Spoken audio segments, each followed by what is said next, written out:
Adventist World Radio, The Voice of Hope. Radio feon'ny fanantenana na ny AWR.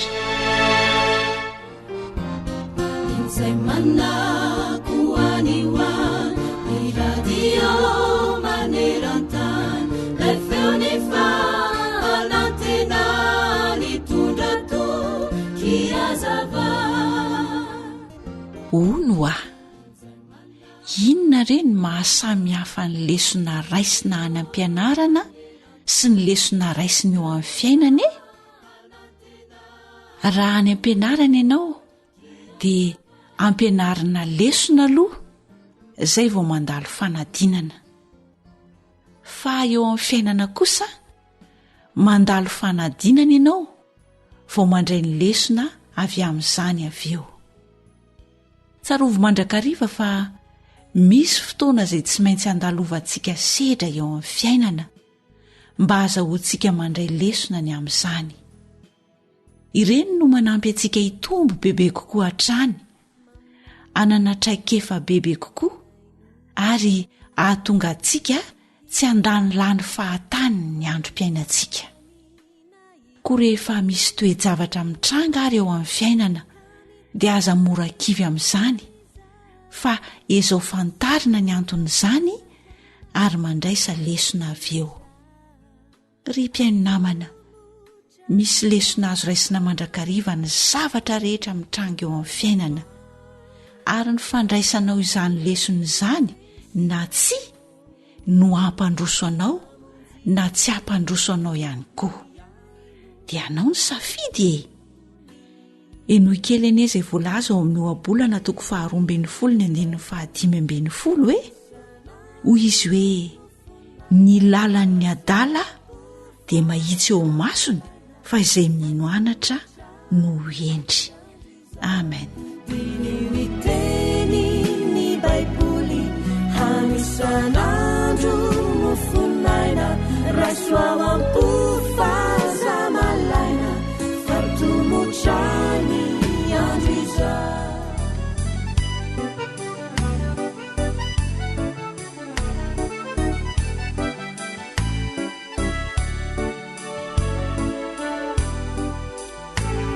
Ekekuri tumpo malalo milahajizay vitana ekeko ritumputi fanatawani tsinidi izay nanome faurina sinauriurini fu irazani tonja falina ekeko ayavuku. Antokopira Imprimerie Adventiste.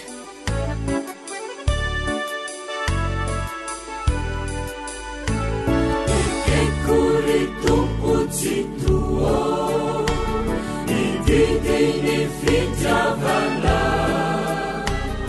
ekeku tukusati anitsiniditiani naenzana toti uvita andusutinahana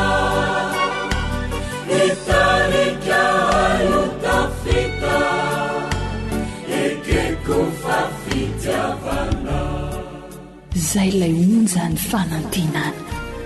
ekekuritoponi fuku iturini fitiavana namura nasaruta itekiza lehejiza nawanyana nambuluwela nianduriverenana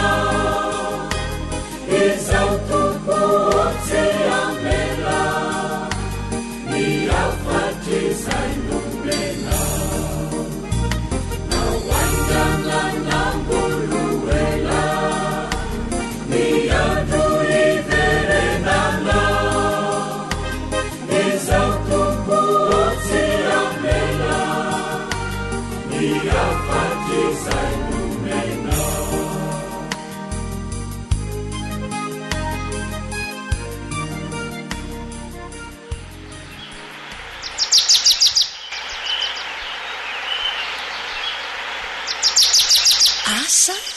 tontolo iainana voakolo antoko ny fahavelomana.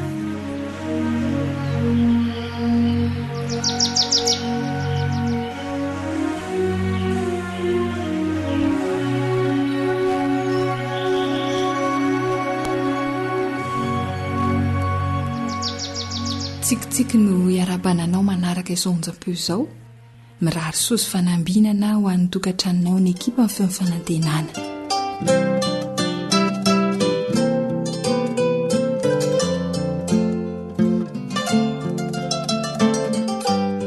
Andramo ihany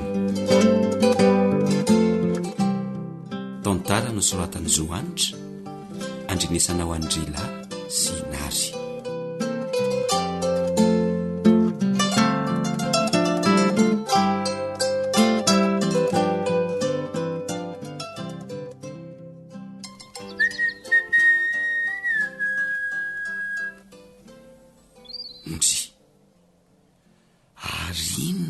Mahavarina ny Dezy ao an-tanimbolo nefa ohatrany tsy manao ninina ne izany andraso hoe atonoko eny. Dezy ino ty mahavarina ny se? Manahoana raprosy a? Salama ry Dezy a, fa se zao no manakorika. Salama ara-batana fa tsy salama ara-tsaina se tia. Oay, fa ahoana ndray zany e? Inona mahazo an'se? Avy se aty. Avy. De jereo e. Tapitra lan'ny biby mifambolenay. Lozy ty ry prosy. Ny tena efa miasa mafy. Nefa de mbola zao no mitranga. Kivy amariny.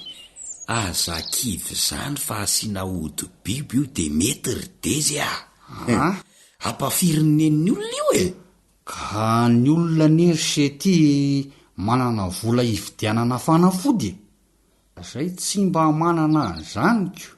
Ary zay ny tena makarary ny saiko. De trosandray zany. Anga zany mila vola be raha Dezy a. Mba ny vidiany se a. De savony gasy. Maninona tsara hoe se ty. Anga misy zavatra sasana no ilana savony gasy ry prosy a. Se ty de tena mampimemitsika. Fanaony. Fangaron'ilay ody biby amin'ny fambolena reny savony gasy resahako e. Fa tsy anasana lamba akory. De inavy zany ny fangaron'le fanafody biby ry prosy fa tena efa miratsy an'ity famboleny ty. Savony gasy ray a. Miampy ravina tifrosy araikilao.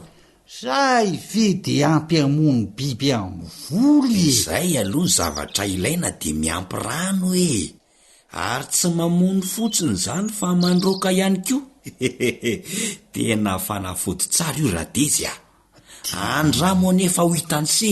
De ono ase ty. Ahoana zany ny fanamboarana azy? Tsotra be ry raha Dezy io. Totona lemy tsara zany a ny tifrosy araikilao. Avy eo dia alona ao anaty rano 20 litatra ny totona tifrosy iny. Ary alona ny se mandritra ny 20 ora. Aleo averiko kely hoe se ty. Totona lemy tsara ny ravina tifrosy araikilao. Rehefa vita iny a de alona anaty rano 20 litatra. Mandritra ny adiny 20. Zay indrindra. De atao ahoana le savony gasy? Savony gasy indray a kikisany se. De alona amin'ny rano 2 litatra. Mandritra ny adiny 20. Rehefa tapitra ny orandomana azy a, de atambatra se ao anaty siny zany a ny ranona tifrosy sy le ranona savony gasy. Zay. atambatra seho anaty siny anankiray zany ireo dia aroarona tsara. Raha azoko tsara zany de io rano io ny fanafody biby amin'ny fambolena. Io ranona tefroziasy ranona savony gasy mitambatra io tokoa no mandroaka sy mamono an'ireo biby kely mpanimba ny volo raha tezy fa tsy maintsy tatavaniny semba hiala le vaikan-javatra. De le rano iny zany no afafeny amin'ny tany fambolena na eny amin'ny zava-maniry ambolena. Mazava setia de misotra betsaka ry sefa avy atrany de hividy savony gasy de andeha aka tefrozia ery ambony atsimo. Andramo ry sefa tsy anenena se io raha dezy misotra ry sea.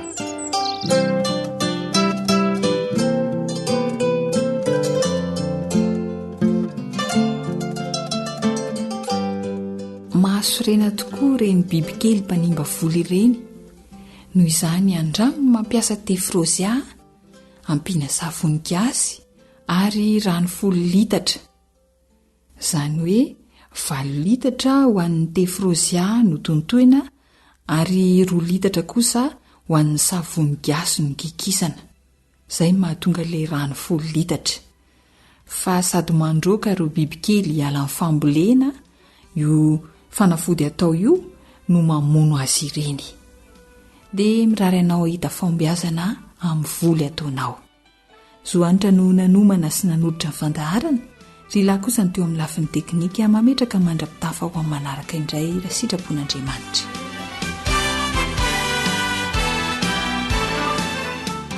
AWR téléphone 034 06 797 62. AWR manolotra ho anao feon'ny fonantena.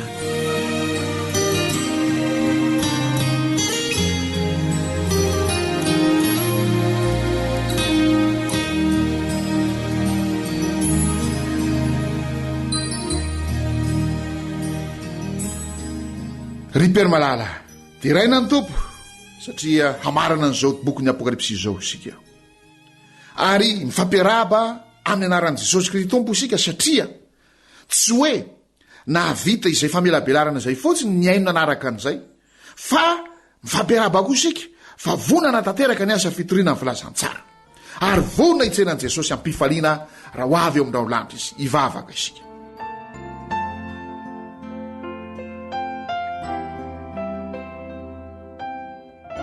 Dia raina manrak'izay ny anaranao tompo, satria ianao ny namela anay atanteraka izao famelabelarana izao.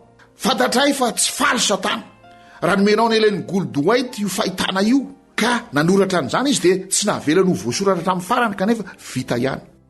Zo famelabelarana izao koa dia nandalovana zavatsarotra ny fienoana sy ny fanarahana azy, kanefa misotranao vita ihany. Ko ampeo zahay hitsangana ankehitriny, andeha indrindrindra ho vona hitsenanao Jesosy, satria ho avy tsy ho elo amin'irao lanitra ianao aminaranao rerianao katana izay mivavaka izany. Amen.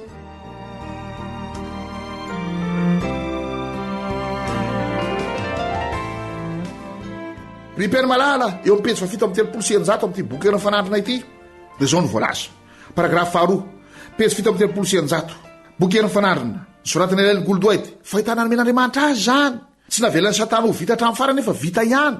Vakio ary 700 hitovy amin'izay niseho tamin'ny andro Pentekosta ny asa, tahaka nanomezana ny ranorana loha tamin'ny irotsahan'ny fanahymasina tamin'ny sokafan'ny fitoriana ny filazantsara mba hampitsimoka ny voasarobidy, dia toy izany koa no hanomezana ny ranonorana orina amin'ny famarana ny fitoriana ny filazantsara mba hanamasaka ny vojinjaina dia raina ny tompo ry ava-malala. Dia aoka ary ahalala eny aoka ezaka alalan'i Jehovah isika mahatokotony maraina ny eny fiposiny, ary ho avy amintsika toy ny ranorana mivatravatrany izy toy ny farahorana zay mahavotony tany ho ny Hosea 4 ka ny 9. Paragrafy 7, pejy 7 page 637 boky erany fanandrina.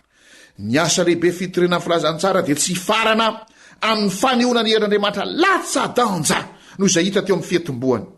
Reo faminana izay tanteraka tamin'ny firotsahan-dranorana voalohany tamin'ny fiandohan'ny fitoriana ny filazantsara dia ho tanteraka indray amin'ny fefarano zany amin'ny ranorana farany. Dia raina ny tompo ry ava-malala ireo no andro famelombelomana zay nitazana ny petera raha ny teny izy hoe mibeba ianareo miverena aminona ny faotanareo mba ho avy zay andro famelombelomana avy amin'ny fanatrehan'ny tompo ary mba ny rany an'ny Kristy voatendro anareo dia Jesosy. Andeha hitsangana isika nahazo ery isika avy amin'Andriamanitra rehefa avy nianatra zay boky ny Apokalipsy izay. Andeha hiantsoantso isika hoe mivoa ianareo mivoa avy eo Babilôna ary andeha anaraka an'i Kristy fa akaiky ny farany. Ripeny malala ho famaranana anisy ity dia tiako ny sarika ansaitsika ary amin'ny pejy faharoa amby efapolo. Eo amin'ny pejy faharoa amby efapolo hoe mifarana ny ady. Eo nelanelany eo moa zany ny pejy fahaefapolo raika amby efapolo dia manasa anao hanana le boky ian'ny fanandrina fa dia azo antoka tanteraka mihitsy na dia ho mafy aza ny ady na dia ho mafy aza ny fanenjena ny fiarovanaandriamanitra. Mifarana ny ady dia raina ny tompo ry ava-malala. Zao ny voalaza eo amin'ny pejy fasivy amby valopolo sy eninjato amin'ny fiafaran'ny arivo taona janona kely aloha eo zany rehefa ho avy Jesosy dia vakio ny Apokalipsy toko faharoapolo isy arivo taona eo amin'ny fiaviany Jesosy moa zany vakio ny Apokalipsy toko fahavalo andiny voalohany fahanginana atsasakora any an-danitra atsasakora ara-paminana herinandro zany Jesosy miala avy any an-danitra miaraka amin'ny anjely rehetra maka ny olombonjena izasy anao dia ho isan'izany satria nanaiky ny fahamarinan'i Kristy atafy asy anao marina mia marina masina mia masina isika ary mitoro ny filazantsara mikafanam-po eo amin'ny heriny fanamasina dia misy arivo taona zany eo. Amin'ny fiafarany arivo taona nefa hoy pejy fasivy amin'ny valopolo sy eninjato toko faharoa amby efapolo dia iverana reto an-tany Kristy hotry ny tafiky ny voavitra izy arahany indian'anjely midina amin'ny fiandrianana mahatahotra sy manetriketrika izy sady mibaiko ny ratsy fanahy maty mba hitsangana ary andray ny anjarany. Hitsangana maty nay ny ratsy fanahy rehefa levy ny fofinaina ny vavan'i Jesosy tamin'ny fiheviany arivo taona talohan'izao amin'ny fiheviany Kristy eo amin'ny raolandra zany. Mivoaka izy ireo ny pejy fasivy amin'ny valopolo sy eninjato boky ery fanandrina soratana ilain'ny golodoety fahitana avy amin'Andriamanitra. Mivoaka izy ireo ka toy ny tafika marobe tsy hitaisa tahaka ny fasiky ny amoron-dranomasina. Akory ny fahasamihafany amin'ireo izay nitsangana tamin'ny fitsanganana voalohany. Mitafy fahatanorana sy atsarata-ray mandrakizay ny marina tamin'izy nitsangana tamin'ny fiheviany Kristy eo amin'ny raolandra fa ny ratsy fanahy kosa mitondra ny mariky ny aretina sy ny fahafatesana. Ny maso rehetra amin'ny voaka marobe io mbanjana ny voninahitra ny zanak'Andriamanitra miara-miredina ny tafiky ny ratsy fanahy miantso mafy hoe isaorana anezy avy amin'ny anaran'ny tompo. Tsy ny fitiavana an' Jesosy nefa ny mahatonga an'zareo hiteny an'izany le ratsy farasala fasiky ny ambony-dranomasina zany dia miantsoantso hoe isaorana anezy avy amin'ny anaran'ny tompo. Tsy hoe tian'i Jesosy zareo zany ka mahatonga azy hiteny an'izany fa ny herin'ny fahamarinana ny manery azy manery ny molony anambaran'ireo tenyreo na dia tsy sitrany akory azy ny hiteny an'izany. Araka ny toetra ny idinany ratsy fanatany am-pasina eny moa ny ivoany avy eo dia ny mbola handrafy akahala an'i Kristy sy kiomiany. Tsy sitsony ny androm-pahasoavana zay afaka anototra ny lesoka tamin'ny fiainany lasa.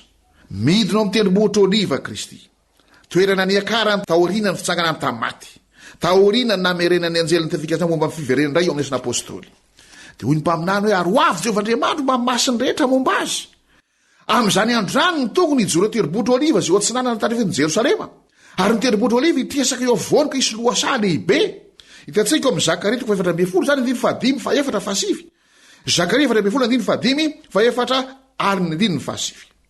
Ripeny malala singasika any le vaky teny pejy fasivy folo sy eninjato boky ery ny fanandrina. Manomana ny ady mafara ny azona ny fahefana faratapo zao Satana. Raha mbola nisoana taminy ny heriny ka voasakina tsy hanao ny asa famitana ny andrina ny aisina dia orooro izy sady kivina nitran'le arivo taona nanagadrana azy zany eo Apokalipsy toko faharoapolo andiny voalohany amin'ny andiny fahatelo. Nefa kosa rehefa mitsangana maty ny ratsy fanahy ary hitanreto voaka marobe sy lafasika ambony-dranomasina miandany aminy velona indray ny fanatenany Satana. Tapa-kevitra izy fa tsy hitsoka amin'ity gady goavana ity. Alahatra tsara amin'izay ary eo ambany fanefa ny tafiky ny olombelo rehetra ary amin'ny alalan'ireo ny ilofosany anatanteraka ny tetikadiny volavolaina. Babony Satana tolo zareo rehetrarehetra ireo nanaiky ny hotarihan'le lehibe mpikomy daholo zareo rehetrarehetra eo tamin'ny andavareny Kristy.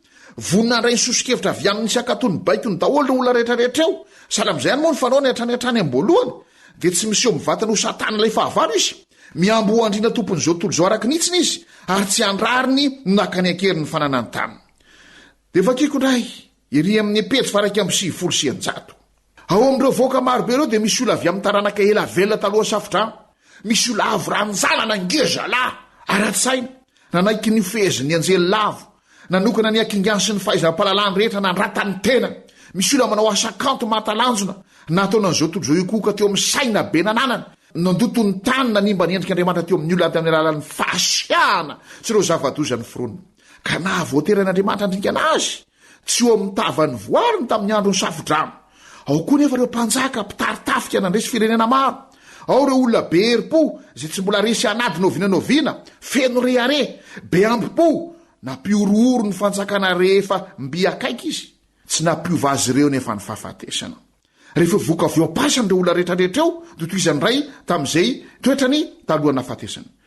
Mila hevitra amin'ny anjely ny Satana. Pejy 210 herin'ny fanandrina. Avy eo dia amin'ireo mpanjaka sy mpanafika ary lehilahy mahery. Mila hevitra amin'ireo rehetrarehetra eo izany Satana.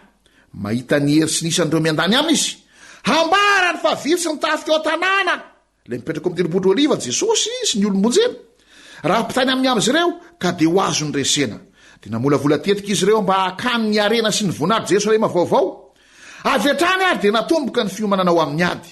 Misy mpanao tao zavatra havanana maneho fitaovam-piadiana.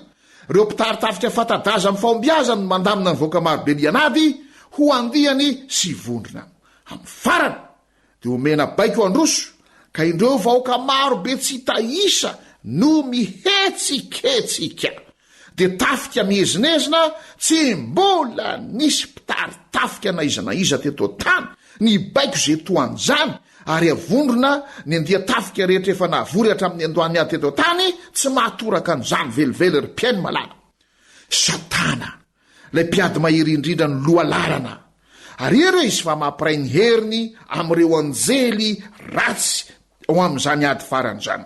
Dia manaraka azy ny mpanjaka, ny mpife mahery, dia ny vahoaka marobe manao andihany lehibe samy tarehiny mpitarika voatendry avy. Ny anirariko dia tsy ho ao zasy ianao fa ao anatin'ilay tanàna malala miaraka amin'i Jesosy mipetraka ao amin'ny tendrombohitra Oliva. Zay ny anirariko mandroso amin'ny mpilaminana toy ny famindrany miaramira ireo larana mifanizina mamakivaky ny tany mitritritra sy mikotokotona.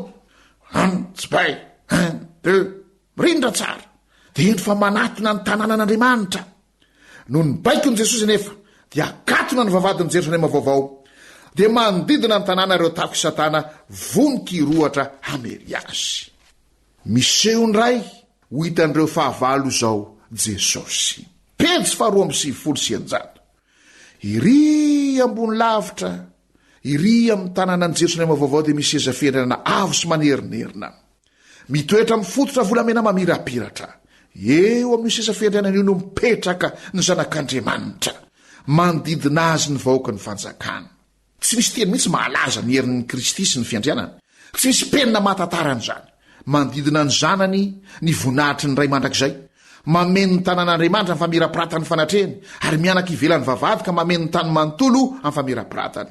Eo akaiky ny seza fiandrianan'i Kristy eo indrindra no ahitana zay efa narisika ho an'ny Satana teo aloha, nefa toa forona nosariana tamin'ny afo ka nanaraka ny mpamonjy tamin'ny kafanampon'ny redareda sy lalina. Iza zany ny eo akaiky ny seza fiandrianana akaikikaiky indrindra eo? Reo olona nanaraka ny Satana taloha fa niovafo, tsy fantatro hoe inondreo mpamosavy niovafo, ireo mpiskidy niovafo, ireo olona nanenjika niovafo. Manarakaraka an'ireo namolavola toetra kristiana tanteraka teo nivonivo diso sy ny tsy finoan'Andriamanitra, reo nanaja nalan'Andriamanitra raha ny ray feo nanambara ny kristiana eran-tany fa foana izany, ary ireo atapitrisany nandritra ny fotoana rehetra ny fandimby maty martiora noho ny finoany. Zay ndray zany no aty amin'ny second plan. Ary ny farany dia indreo olona betsaka tsy tambo isaina avy amin'ny firenena rehetra, ny fokom-pirenena sy ny olo ariny samihafa fiteny, nitsangana teo alosa firenena sy teo amin'ny atrehany zanak'ondry, ny akanjo fotsy lava sady nytana sambany fi teny an-tanany. Dia raina ny tompo ny rarina dia mba ho eo zasy ianao. Dia mipejy 220, paragrafa 3. Manandratra hiram-piderana ny voavitra, manakoako manerana ny lanitra, ny famonjenana eo an'Andriamantsika zay mitoetra ambony sisa fiandrianana sy ho an'ny zanak'ondry, dia mampiray ny feony ny fankalazana ny anjely sy ny serafima. Rehefa nahita ny hery sy ny afetsen'ny Satana ny voavitra dia nahatsapa mihoatra lavitra noho ny teo aloha, fa tsy misy hery afa-tsy ny an'i Kristy ny mahatonga azy ho mpandresy. Ry mpiainy malala, manasanao amaky ty boky ery mifanandrina ity. Fa ao zany no ahitantsika an'izany rehetra izany. Tapitra ny fotoanantsika eto.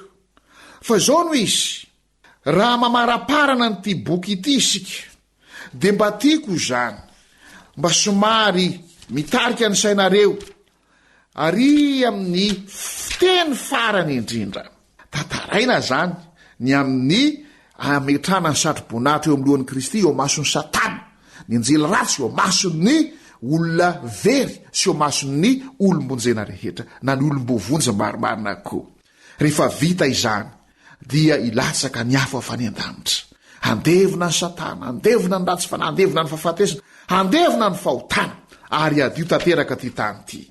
De hoy ny teny ery amin'ny pejy 9:7 mifarana treo ilay ady lehibe, teraina ny tompo tsy misy intsony ny fahotana sy ny mpanota, voadio tanteraka ny tontolo rehetra, miara-mitepo fifaliana sy firindrana ny voary manontolo, avy amin'ilay mpamorona izao rehetra ao no mikorina ny aina sy ny fahazavana, ary ny fifaliana manerana ny fantsakana amin'ny abakabaka tsy misy fetra, hatry amin'ny atao makitika indrindra ka hatramin'izao tontolo izao lehibe indrindra, ny zavatra rehetra na ny mananaina na ny tsy mananaina dia samy manambara amin'ny alalan'ny akantony sy fifaliana safinonoka mba fa Andriamanitra de fitiavana. Engany ho isan'izay anana anjara amin'izany famonjena, fandovana landra vaovao sy ny tany vaovao zany izasy ianao.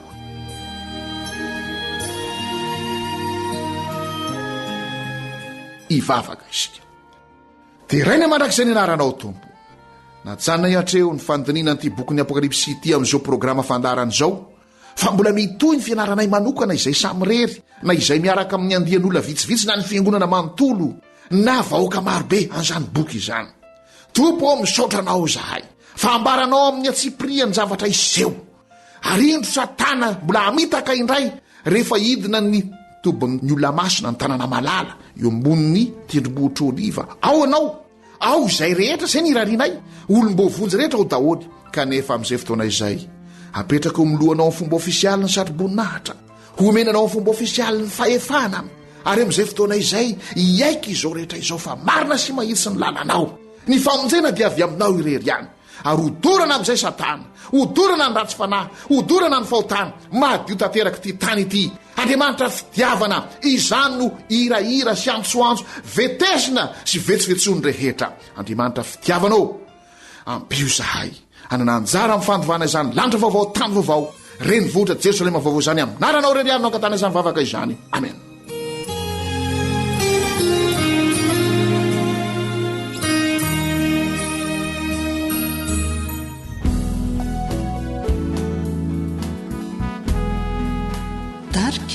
Ny ambasadora andeha aho fa tsy tamana ialaminy ty tany ty e, feno aizina tsisy azavana, feno tanjakany Satany.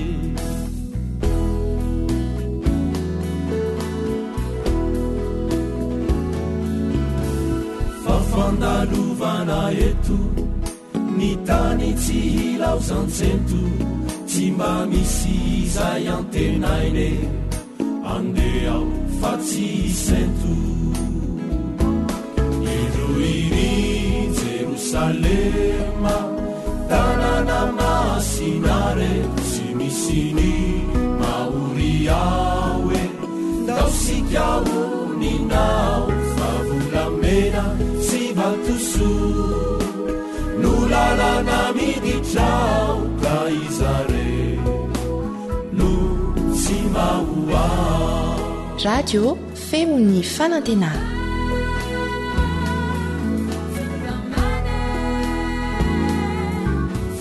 Ny olona tia tena, ty vola sy ty arena, miaratsy atrany ny fony, andeha ao tsy jano ny ntsony.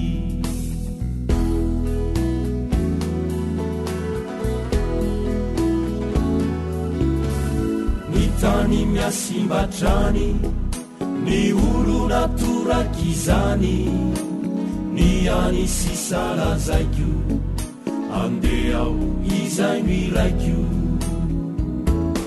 Iroiri Jerosalema, tanàna masinare, tsy misy ny mahory ao e, ndao sika oninao, fa vola volamena sy vatoso no lalana miditrao ka izare no sy mahoao eno iri Jerusalema tanàna masinare tsy misy naoriae nao sika olinao fa volamena sy vatoso no lalana miditrao ka izare no tsy mahoao tsy mahoao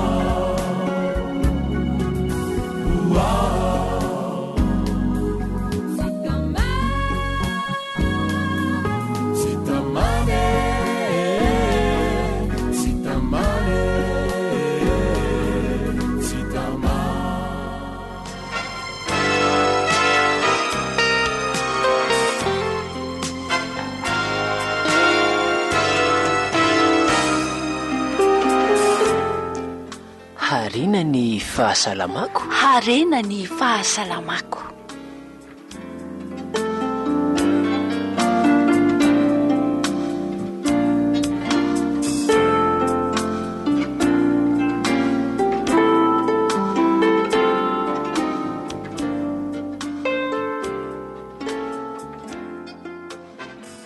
tafaraketo indray sika ary piainy mahafatrapony onja-peon'ny fanantenana ny firarin'ny ekipa ny radio adventiste maneran-tany dia mba ahita soatrany anenao amin'ny fanarahana ireo fandaharana tolotreto dia manovoza soa ary e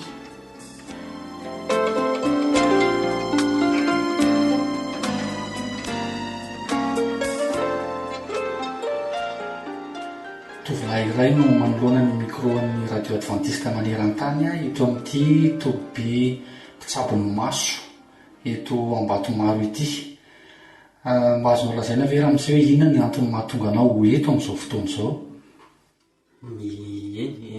no natonganana tonga eto zany a dia andeha hijery maso fa misy olana zany eo amin'ny eo maso hoe marary maso zany inona le olana eo amin'ny masonao aretina ohatran'ny ahoana moa zany le izy mba azo lazaina ve ny tena matetika mpahazo ana dia tsy mahazaka zavatra mazava loatra indrindra moa fa raha hoe sendra masoandro ohatr' zany na tsy le masoandro fa le mijery rahany fotsiny le mazava be iny dia efa kipikipy be maso tsy mahazaka le mazava be iny a zany manodidi izy dia mandraindray izy a mangirofiry izaha maso fotsiny ve anao zany sa inona ny zavatra antenainao amin'izao eo makaty zao ie ny atenaiko aloha dia ndeha manantena ny fanasitrahana e satria maharary le maso dia zay aloha ny atiny dia voalohany sady izaha maso ihany moa noho izay olana amin'ny maso zay dia manantena ny fanasitranana zany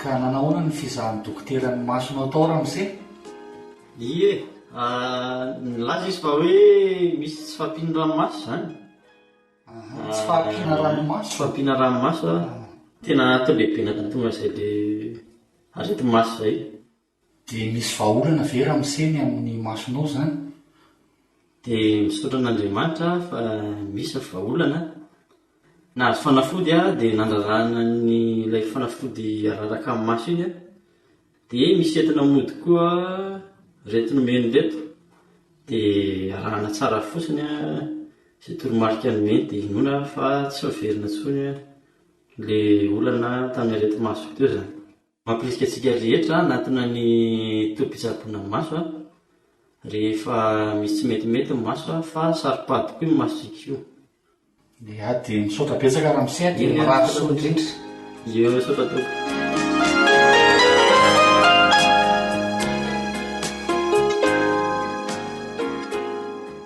betsaka tokoa ireo karazana rety maso anatonantsika ireny dokotera manokana mikasika ny maso ireny efa maromaro ihany izay nyresantsika teto amin'ny fandaharan'izay indraindray izy ireny dia aretina atao tsy ampoizina loatra indraindray nefa dia ampozina tokoa izy ireny kanefa vokatry ny tsy fahafahamanao dia mihitatra ny aretina.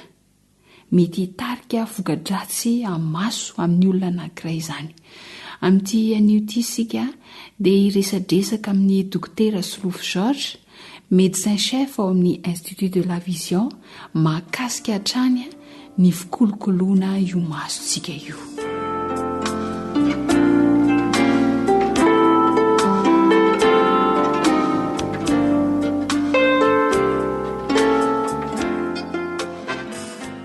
Miarahabanao dokotera.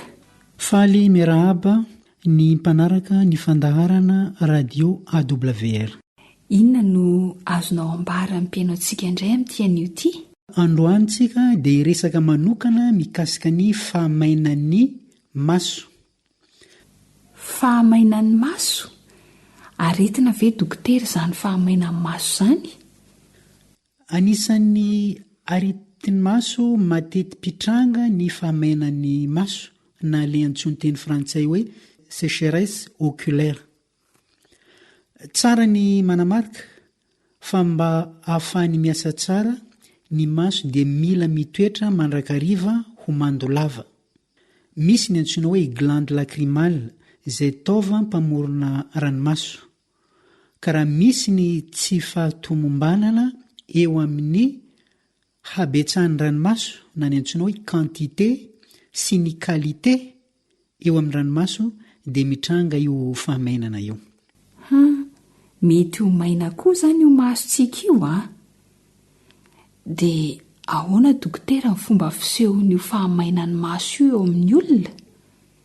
Mety ho menamena ny maso, mety harary ny maso, misy ohatra ny mamaivay na mangirifiry, somaro mety hanjavona, na ohatra ny ditsoka nefa rehefa jerena dia tsy misy ninninna, izany hoe ohatra n'ireny misy fasika kely ireny.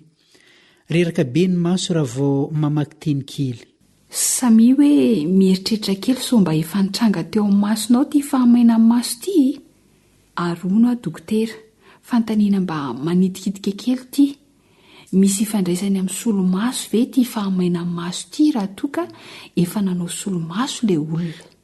Tsara ny manamarika fa tsy misy ifandraisany amin'ny solomaso ireo rehetra voalaza teo ireo. Tsisy ifandraisany amin'ny solomaso izany. Fa inona dokotera ny tena antony mahatonga ity fahamainan'ny maso ity? Ny antony voalohany mety mahatonga azy dia ny taona. Arakaraka ny hitomboan'ny taona dia manana fironana ho maina kokoa ny maso. Nefa tsara ny manamarika fa tsy hoe ny olona rehetra be taona rehetra kory no tratra ny fahamainan'ny maso, fa olona sasansasany ihany. Ny fifoana sigara, ka ny fifoana sigara voambara eto na ny mpifoka sigara izay ntsona hoe tabagika actif izay mifoka sigara mivantana, na ny olona tabagika passif izay olona miara-mitoetra na miara-miasa amin'ny olona mpifoka sigara. Ka ny fifoana sigara na ny mpifoka sigara na ny actif na passif dia mety ho tratra ny fahamainan'ny maso avokoa. Ny antony anankiray izay azo lazaina fa hoe matety pitranga indrindra dia tsy inona fa ny antony anankiray eo amin'ny tontolo iainana. Iaraha mahafantatra fa amin'izao fotoana izao dia miaina amin'ny tontolo iainana feno loto. Ka ny fiainana ao anatin'ny tontolo iainana feno loto dia mety antony anankiray mety hatarika fahamainan'ny maso. Ny tanamasoandro, ny rivotra, ny vovoka, ireo rehetra ireo dia mety hitarika fahamainana eo amin'ny maso.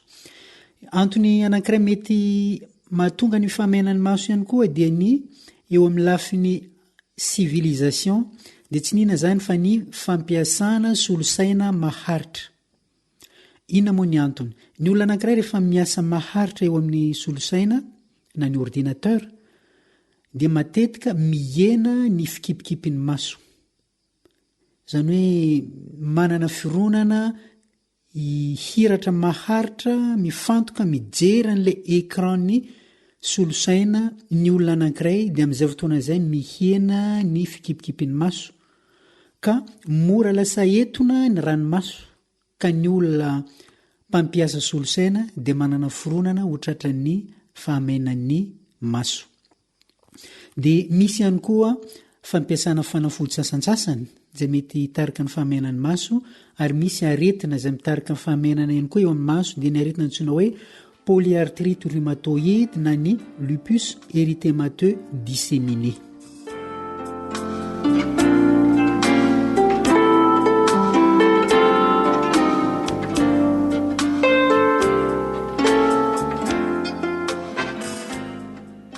Maromaro ireo antony tansain'ny dokotera teo ireo mahatonga ity fahamainan'ny maso ity.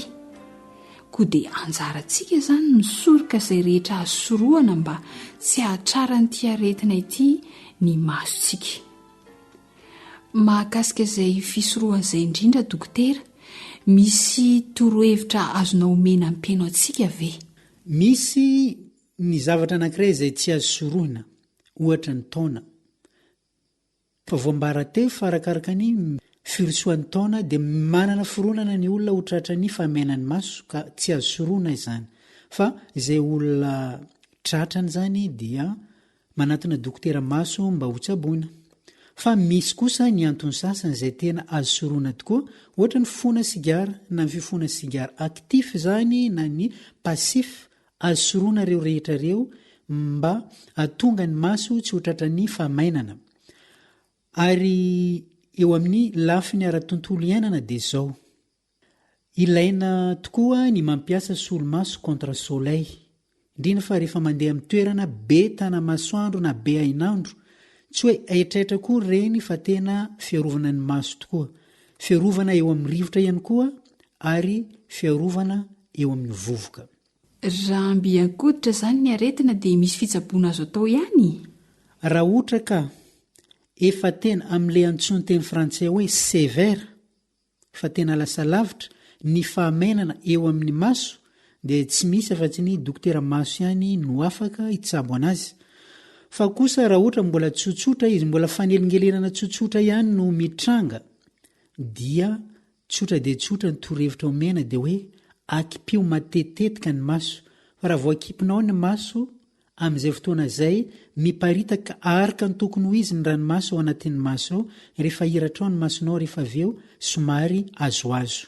Ary ho an'ny olona izay mpampiasa solosaina dia izao, ilaina ny mampikipikipy maso matetika, satria araka ny voambara teo, ny olona sasany raha vao miasa eo fotoana maharitra avy eo amin'ny solosaina dia lasa menamena ny maso, tsy indraindray lasa mangirifiry, tsy indraindray lasa ditsoka na ohatran'izany. Mieritreritra fa hoe solomaso ihany ny fanafodiny, nefa ny fanafodiny tsy hoe solomaso ihany fa manakipikipy maso matetika dia mety hiala izay fanelingelenana izay. Inona fa tafapaka tany amin'ireo mpiaino antsika tsirairay izany torohevitra mahasoa natolotra teto izany. Isaorana indrindra ianao dokotera Solofo George, miara-miasa na sompiarabelona eto amin'ity onjam-peo ity. Andriamanitra ne hitahanao sy ny ankonanao. Misaotra indrindra tompoko. Misaotra tompoko.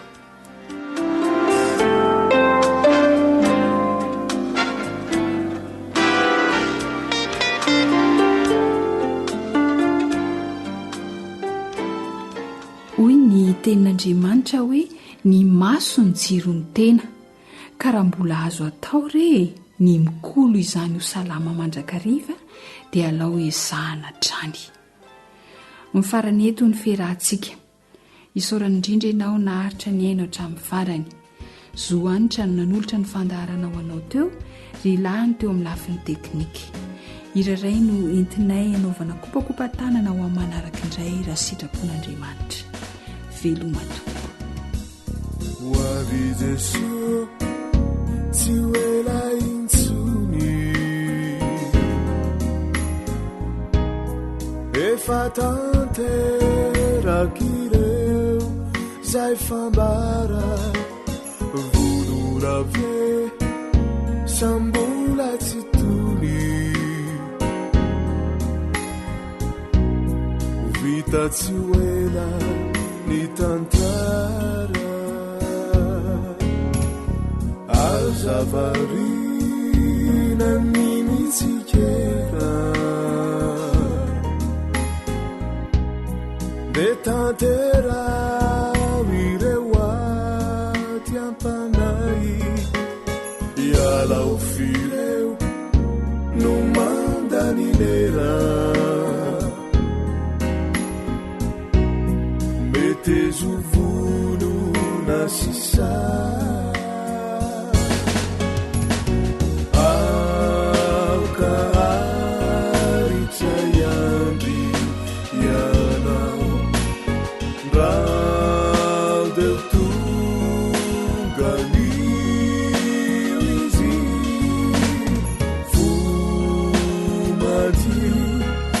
kambawitanya miandrana Kristi tsenauka filarinsu tsy afaka bava samy uvovonjy zao siana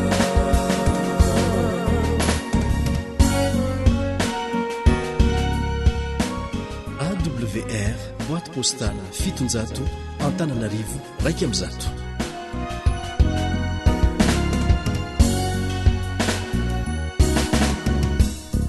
Zao iry zao zay renao androany mety ity no antso farano anao eno ihany e masainsaino ihany Jesosy ane zao miantso izao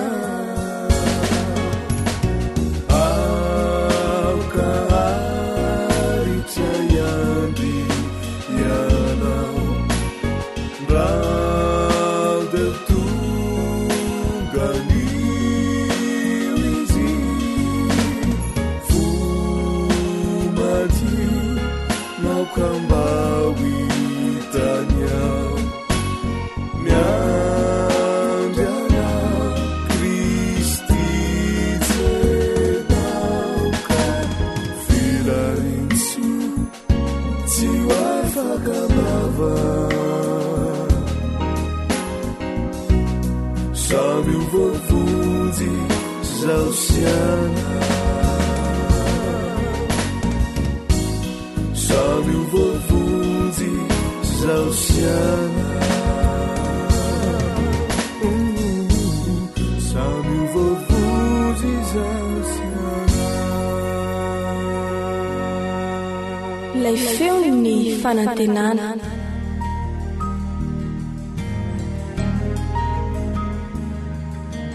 faniteninao no fahamarinana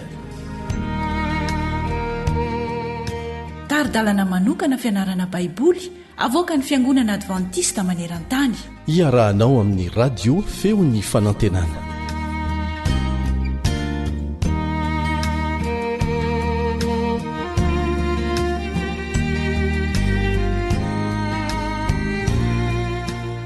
falitafoana aminao anatin'izao fandalinana ny tenin'Andriamanitra zao ny mpiara-mianatra aminao Kaleba Andretsikivy. Mbola manohy mianatra ny amin'ny finoana sy ny fanekena isika. Ny lohatenin'ny fianarantsika io dia manao hoe miorina amin'ny teny fikasana. Asaina ianao aharitrahatra amin'ny farany.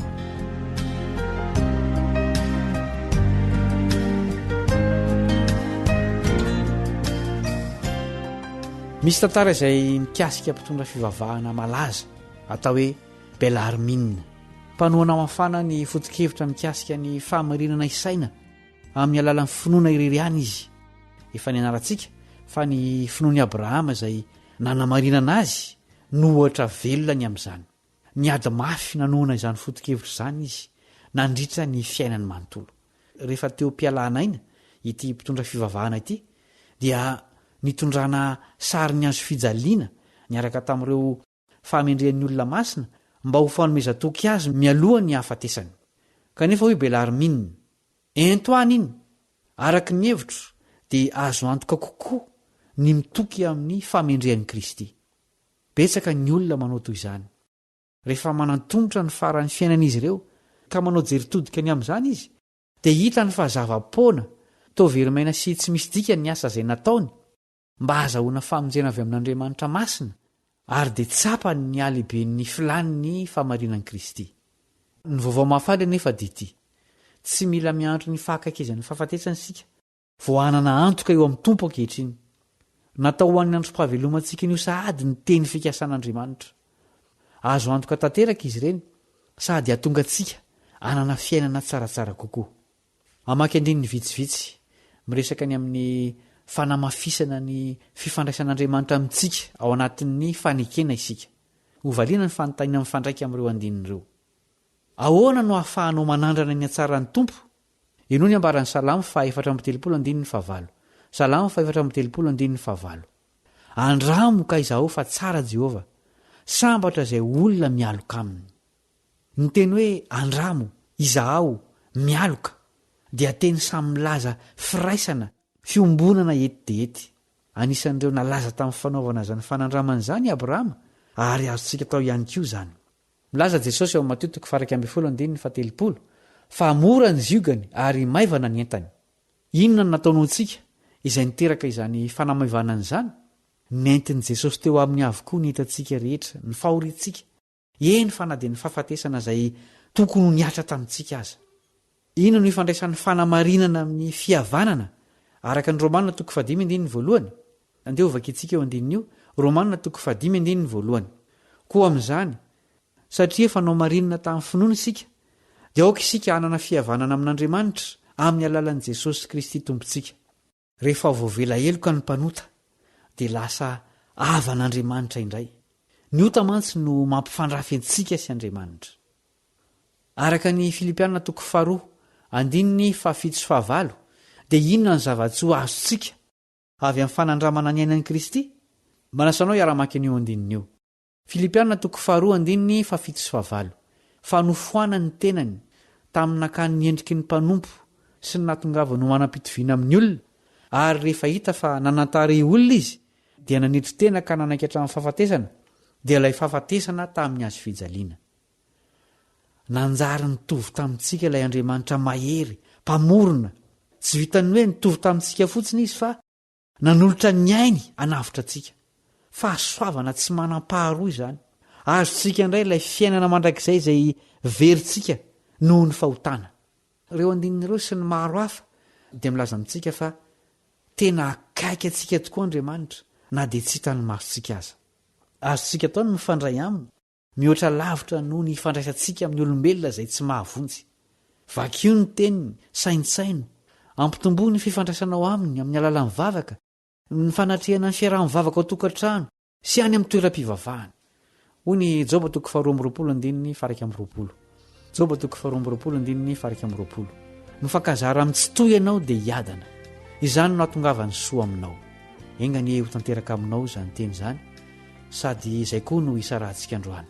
Mametraka ny mandra-pitafa ao amin'ny fizarana manaraka ny mpiara-mianatra aminao Kaleba Andretsikivy.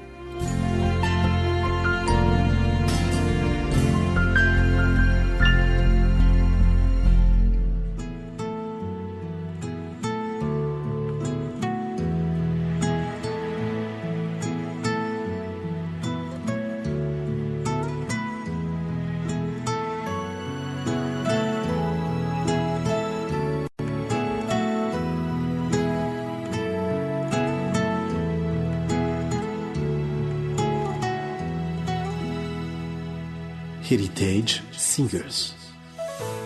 My Jesus, my Savior, Lord, there is none like you.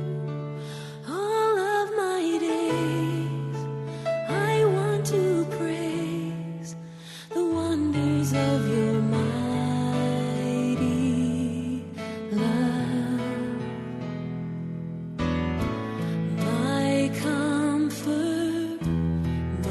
Shelter, tower of refuge and strength, let every breath, all that I am, never cease to worship you.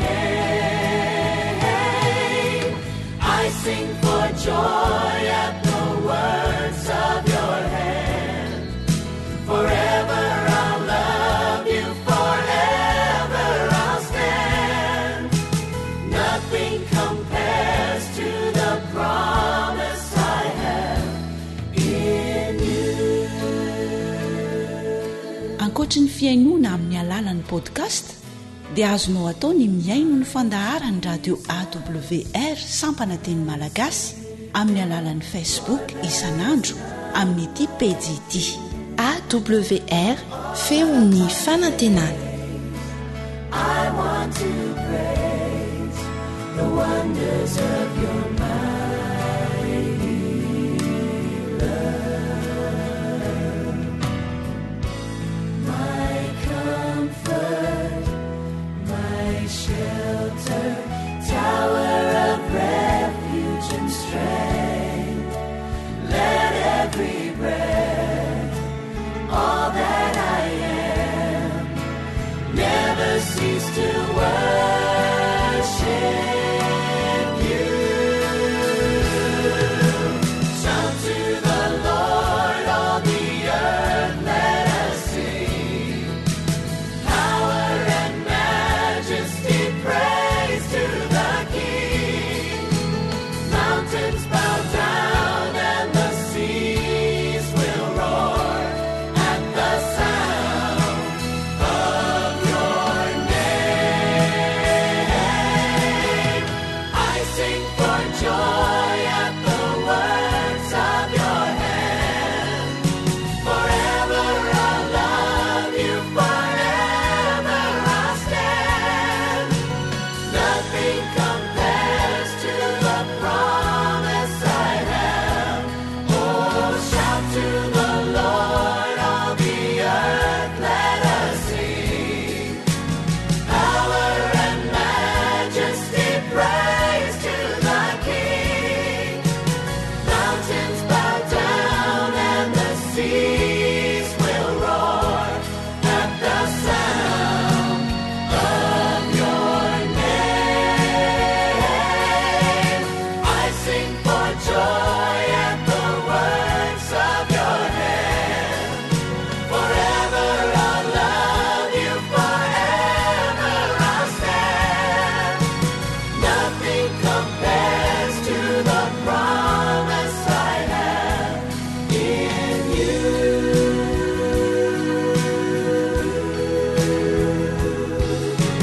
Nothing compares to the promise I have in you.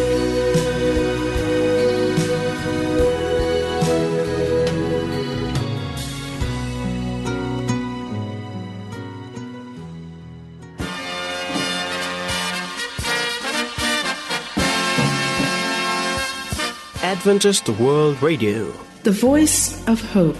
Radio feon'ny fanantenana.